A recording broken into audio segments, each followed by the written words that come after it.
İslam dini emдөөгө каршыбы? Бүгүнкү күндө балдарыма алдырбайм. Неге дегенде, мен мисалы үчүн сонун аркасынан оорудум да. Белки дарынын өзү да дейм да, касалчы. Еврейдин кылганы дегени, еврей мусулмандарга каршы кантип каршылык, кантип мусулмандар жок кылсак болот. Булар ойлонуп, не шулга келген да. Бул өңдүү кутум теорияларына ишенип, эмдөө ден соолукка зыян деген адамдар дин тутунгандар арасында дагы, динге ишенбегендер арасында деле болот. Бирок айрым чала-сабат динчилдер эмдөө мусулманчылыкка каршы келет деген сыяктуу жаңылыш пикирлерди дагы таратып, айрым адамдардын жолдон адашуусуна түрткү болот.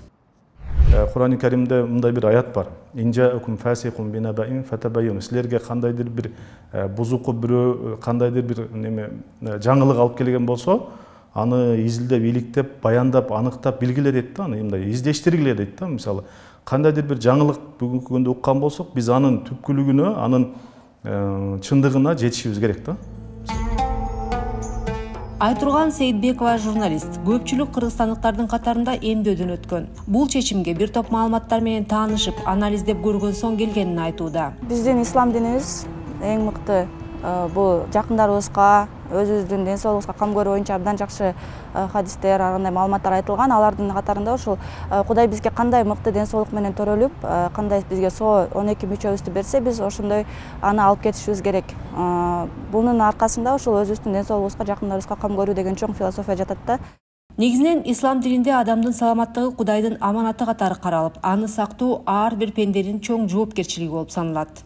Бисмиллахиррахманиррахим. Негизинен ошол ден соолукка кам көрүү бул бизге Аллахтан аманат болуп келген. Ошон үчүн биз ден соолугубузду өзүбүз кам көрүп карашыбыз керек. Албетте ошо ден соолукту биз 3 нерсе менен карайбыз да. Биринчи бул өзүбүз карап, анан доктурлар жагынан дарылануу, анан экинчи жагы бул Куран менен дем салуу, үчүнчүнү даба жок деген да.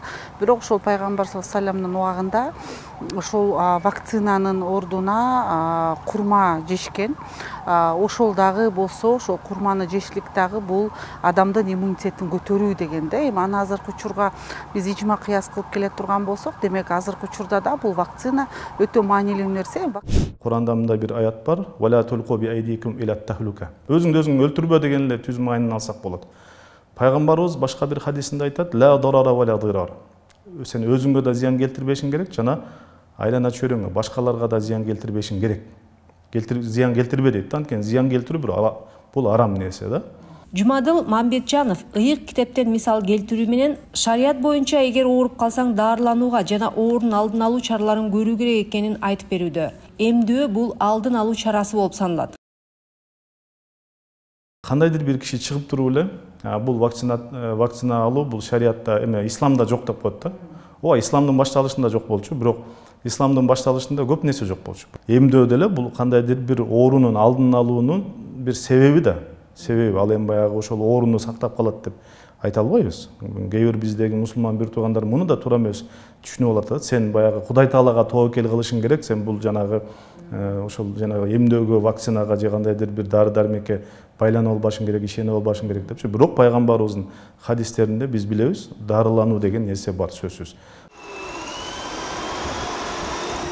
Ар бир заманда ар кандай оорулар пайда болуп келген. Коронавирус бул биринчиси дагы эмес, тилекке каршы акыркысы дагы эмес. Адамзат ар кандай эпидемия менен алпурушуп келет. Окумуштуулар вакцина ойлоп таап, адамдарды массалык өлүмдөн сактап келишет. Илимдин, медицинанын өнүгүүсүндө ислам дининин дагы ролу эбегейсиз. Муфтияттын өкүлү Султаналы Ажи Гапуров эмдөөнү, деги эле медицинаны динге каршы коюунун түпкү себеби караңгылык, сабатсыздык экенин айтат.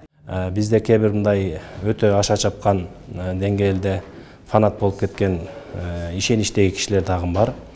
Бардык нерсе Алладан болот, эч кандай эмдөөдүн кереги жок деп ушундай бир катуу якин деп коет, ушундай бир ишенич менен кабыл кылган кишилер дагы бар. Алар бир эле бул эмдөөдө эмес, телевизордо көрүшпөйт керек болсо, ушундай бир азыр ушундай бир технологиянын өнүккөн заманында, мисалы үчүн мына дүйнө колуңда турган заманда деле уюлдук байланышты деле колдонбогон кишилер бар да, кээ бир мындай бир фанат болуп кеткен. Кээ бир ошондой кишилер өздөрүнүн ошо бекем ишеничинин негизинде дагы бул нерсени четке кагуусу мүмкүн. Бизде коомчулукта адамдар жарандарыбыздын көпчүлүгү өзү баягы мыйзамдарга баш ийбейбиз да мындай.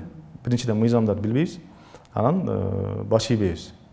Ошол эле сыяктуу ошол эле элдер кайра эле мусулманбыз көпчүлүгүбүз, анан ошол эле элдер эмне болуп атабыз, биз динди тутунабыз деп динди практикалап баштап атабыз да.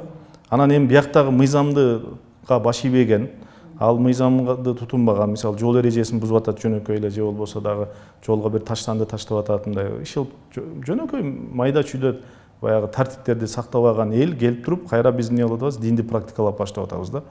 Ошондой динди практикалаган элден биз эмнени күтөбүз, мисалы? Эмнени күтүшүбүз керек?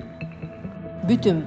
Ислам дини эмдөөгө каршы эмес жана айрым жагдайларда вакцина алуу шарият боюнча парз. Куранда дагы илимге аябай маани берилген. Көптөгөн ондогон жерлерде Куранда аяттар бар илим жөнүндө. Пайгамбарыбыздын балким 100дөн көп илим алуу, билим алуу, бир нерсени үйрөнүү жөнүндө хадистер бар. Керек болсо пайгамбарыбыз билим алуу бул парз экендигин, милдеттүү түрдө мусулман эркек аялга милдеттүү түрдө билим алуу парз экендигин айтат. Шарият эч качан вакцинага каршы чыкпайт. Ислам дини вакцинага каршы эмес, эмдөөгө каршы эмес.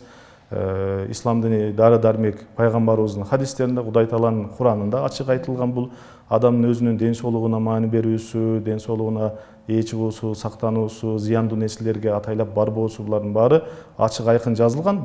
Вакцина деген бул эмдөөнүн дагы бул мамлекеттик коопсуздукта, адамдардын коопсуздугу, адамдардын оорубастыгы. Ошол биз ошол коопсуздук маселесине келгенде, демек биз бул эмдөөнү алышыбыз керек. Биз Кыргызстан 13-14 эле вакцина алабыз да. Мисалы үчүн ошол эле Саудияны, Эмиратты, жечкен араб мамлекеттерин карап көрсөңүздөр, Кувейт, Катар 35 вакцинага чейин алышат да. Булар ошол ракка каршы өзүнүн жарандарын алып берип атышат. Көп вакциналар сатып берет. Ал кымбат болгондуктан биздин мамлекет ала албайбыз да. Биздики болсо ошол 13-14 эле алабыз. Эң негизгилеринде. Эмдөө маселеси шарият муну четке какпайт. Эгер бир коркунучтуу оору чыгып, ошонун коомчулукка тараган коркунучу болсо, же болбосо факты ошол тарап аткан болсо, ошонун алдын алуудагы эмдөө иш-аракеттерине шарият каршылык көрсөтпөйт жана четке какпайт. Албетте бул нерседе кайра ошо эмдөөдөн өтүүгө буйрат. Шарият кандай позицияда болсо, муфтият ошондой позицияда болот. Мен мусулман катары дагы, жеке жаран катары дагы мен мисалы үчүн ошо эмдөөгө туура караймын.